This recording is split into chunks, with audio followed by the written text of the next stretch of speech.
So our next river civilization, or river valley civilization, is part of the Indian subcontinent, often referred to as the Indus River Valley Civilization because of the fact that it is in what we would call modern-day India, and because of the Indus River that flows through this section of the world. Of course, you can see the Arabian Sea here.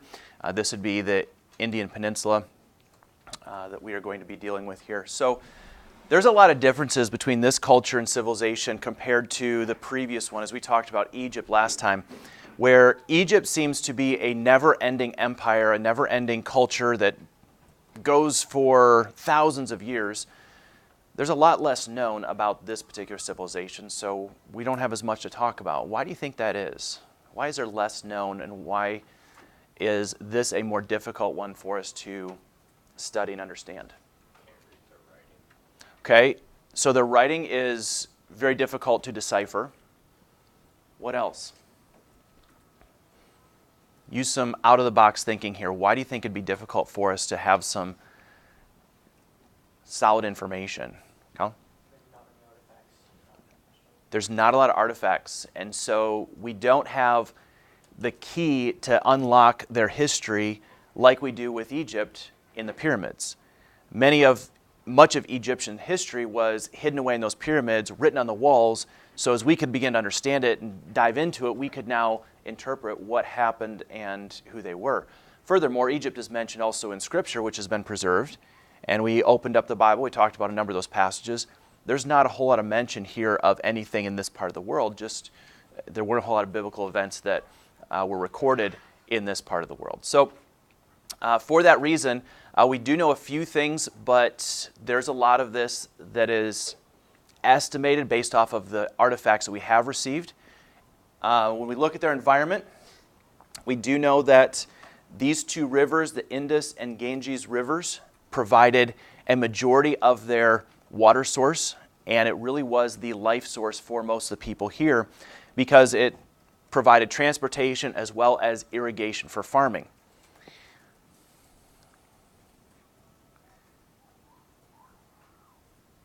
Throughout even today, monsoons dominate the climate. So explain to me a little bit about a monsoon. We did this back in the fall, a long time ago. Characterize a monsoon for me. What's it like? I may get to you here in a minute. What's a monsoon like? Describe it for me. Matt, what do you think? Okay. Yes, so very similar to what we would consider a hurricane. You're going to have very high winds. You're going to have lots of rain. What comes along with that? Flooding. So these two rivers would often flood, and I think the crash course video we watched alluded to that, and we're going to see it again. He's going to go into a little more detail with that later on, where the flooding would come very violently and would come very quickly. And so it would wipe out entire villages in a matter of days, and all that was constructed there had been lost. And so those monsoons were important to the survival, but also they were important to the wiping out of many of the civilizations that were part of this area. So unfortunately, that is part of what is lost or what causes the loss of information. Now, we do know a few things about their emerging civilization. They were behind Egyptian advancement. They were not as far along as what we see with Egypt. So when we look at them about 2500 BC, in this particular culture, they were still building very simple brick structures.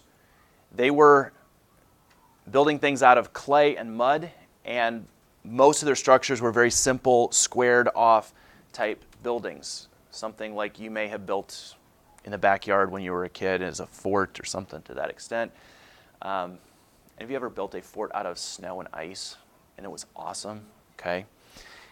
Did it have an enclosure? Like rooftop and everything? Yeah, those are the best, aren't they?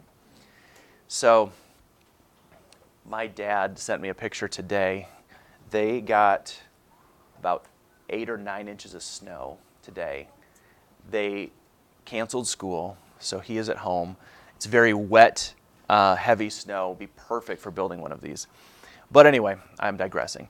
So their civilization, this picture here illustrates it for us a little bit. Compare that to the Egyptian civilization. What kind of structures were they building in the 2500 BC era? What type of things were they putting together? Think Old Kingdom. Pyramids. Okay, we said the pyramids are built in the Old Kingdom. That would have been overlapping same time. Different parts of the world. You've got the Indus Valley over here in this part of the world. You've got Egypt over here. By our standards today, not too far apart, but yet far enough that if you grew up in those two societies, it was a way different environment. The most well-known, or I guess historians have kind of given this name to the civilization that we study in this part of the world as Harappan.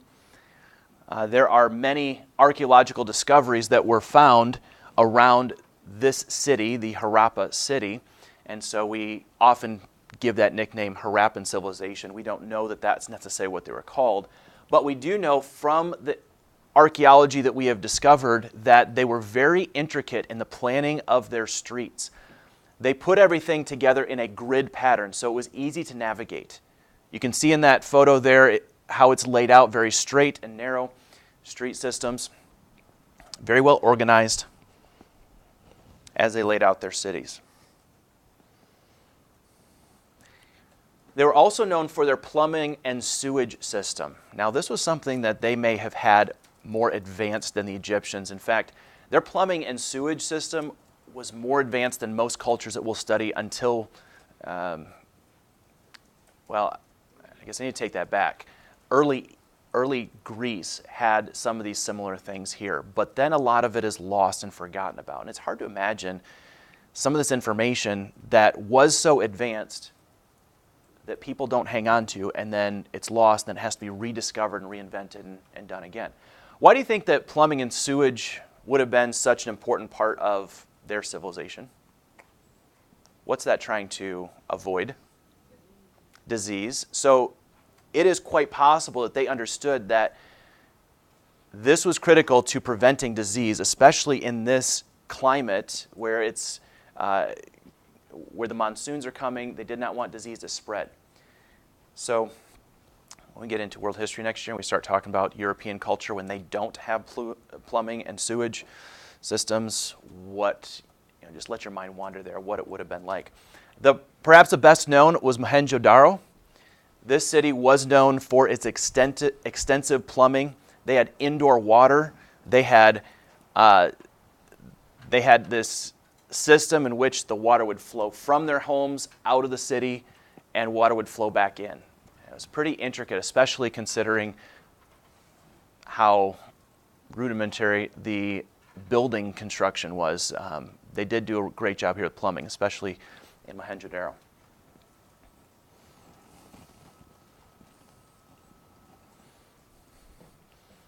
A couple things about their culture. We do know that they had a written language, although we can't read it. We don't know exactly what is in it. So maybe one of you will become the next great archaeologist, and you'll discover and figure out what they wrote and left behind for us. That'd be pretty awesome. Invite me to your museum unveiling. So the evidence that we have seems to suggest that they had very structured or unstructured social classes, that they were very uniform, that everybody was on a similar status when it came to their civilization.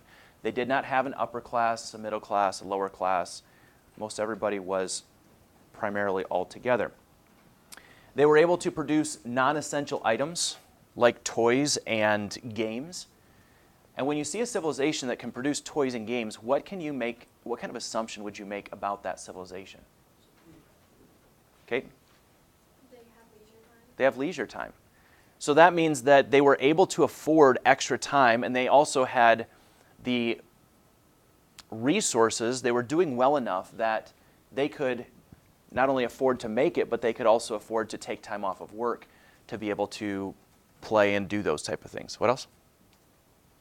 Okay, I thought you had something else. So They were religious, but we're not sure exactly what they worshipped. They're religious type symbols that we find in some of the archaeological discoveries, but we can't say exactly how their religious system worked. We do know that trade was important. They traded with many of their northern partners, and one of the things that was interesting. I think we'll be okay. I think the foundation is settled. So we do know that they traded cotton. They were one of the few civilizations that we have record of that we know were able to grow cotton. And as they grew that cotton, they also would trade that with other civilizations.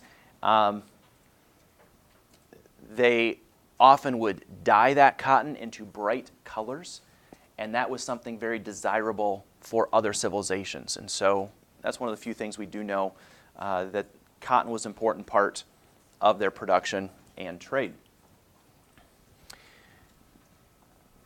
Somewhere around 1750, we believe that their civilization starts to decline. We think that it's around this time that the buildings begin to fall apart, perhaps due to an earthquake that may have happened, the shifting of the tectonic plates in that part of the world. It also could have been, the buildings could have been weakened by extensive flooding that happened there and was just unable to recover.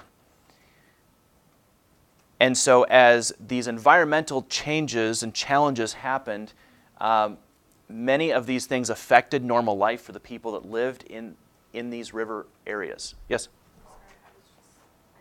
Gotcha.